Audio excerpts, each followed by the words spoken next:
Hi there. I know you can't tell from my surroundings, but it's starting to get pretty cold here where I live, and winter's definitely on its way, and that's going to be the topic of today's video, and this will be the last video that I'm going to do on environments. But I'll walk a little bit further down the trail here and set up at a spot that I like, and I'll go over some high-level notes on operating in winter conditions as well as maintaining equipment in that type of setting. All right, I hope you're enjoying the view. The weather is cooperating today, but it is getting chilly out here, so I'm going to try and wrap this up as quick as I can. But I've got my notes, and I guess to start, I wanted to begin by saying that, winter does bring some challenges and risks for radio operators, especially those who like to operate outdoors or use portable equipment. I'm definitely in that camp. All of my equipment's set up to operate outdoors, and before you go out and operate in winter weather conditions, make sure you plan ahead. Check your weather forecast, because that can help you avoid operating during storms or extreme weather events, because those could pose a danger to you and your equipment. And checking the forecast, that can basically help you avoid areas that are prone to flooding, avalanches, or falling trees or branches. I know we don't always know if we're in the path of danger, but if you're going to be outside, definitely plan your trip. Cold weather can affect the performance and lifespan of your equipment, especially batteries, LCD displays, and cables. And an example of that are batteries, which lose their capacity and efficiency in cold temperatures.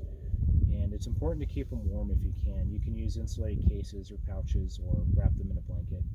You can also use lithium batteries. I mostly use those for my kits instead of alkaline batteries, because they do seem to perform better in cold conditions.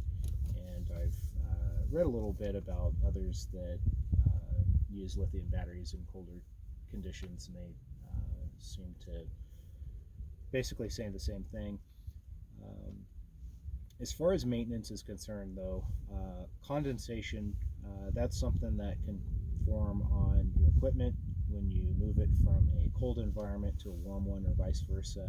And that can cause corrosion, it can cause short circuits or damage to sensitive components. And basically, a method to help avoid this is to seal your equipment in a plastic bag before exposing it to temperature changes. I have all my stuff in plastic bags, and that's something that I practice regularly.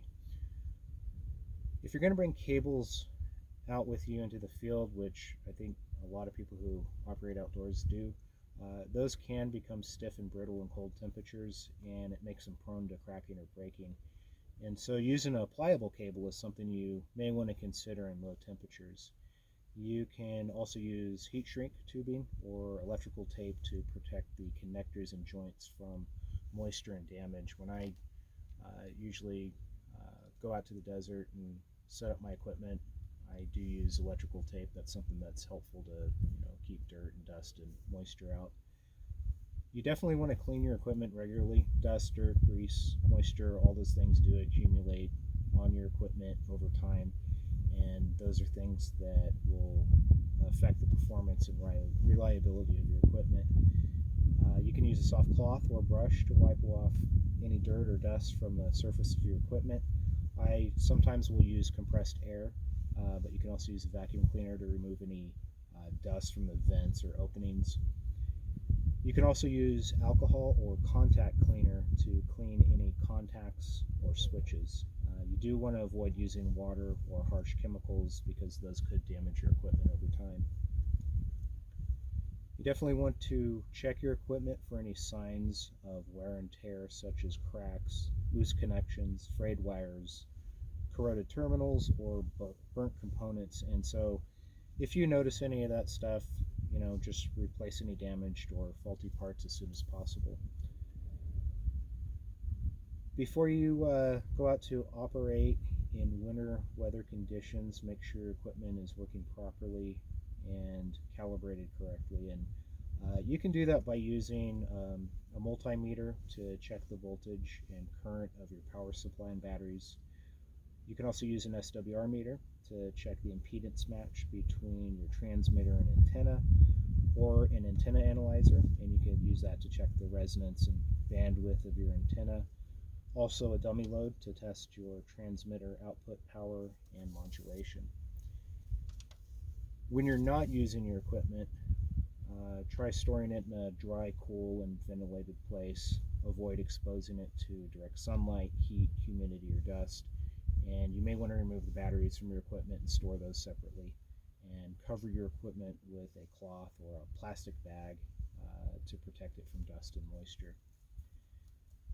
As far as operating in the field, I was reading about permafrost, and I guess that's defined solely by temperature. And any rock or soil that remains at or below 32 degrees Fahrenheit, which is also 0 degrees Celsius for 2 years or more, is considered permafrost. And how this affects your operations in the field is due to permafrost or deep snow conditions, it could be difficult to establish a good electrical ground in this type of environment. And sometimes the conductivity of the frozen ground can be too low to provide adequate ground wave propagation. And I guess a way to overcome this is you can use a counterpoise to help offset the effects of poor electrical ground conductivity.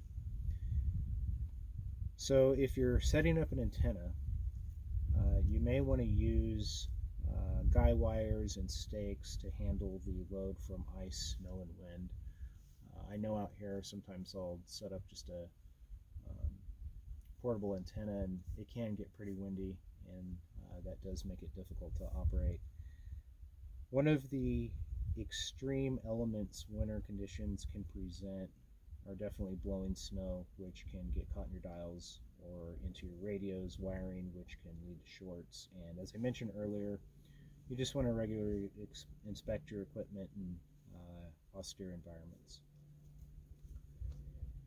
If you prepare for your winter radio operating experience by keeping your equipment properly maintained and protected from the cold, you'll definitely have a successful and effective experience. Anyway, I hope this video was helpful, and that's all for now. Thanks for watching.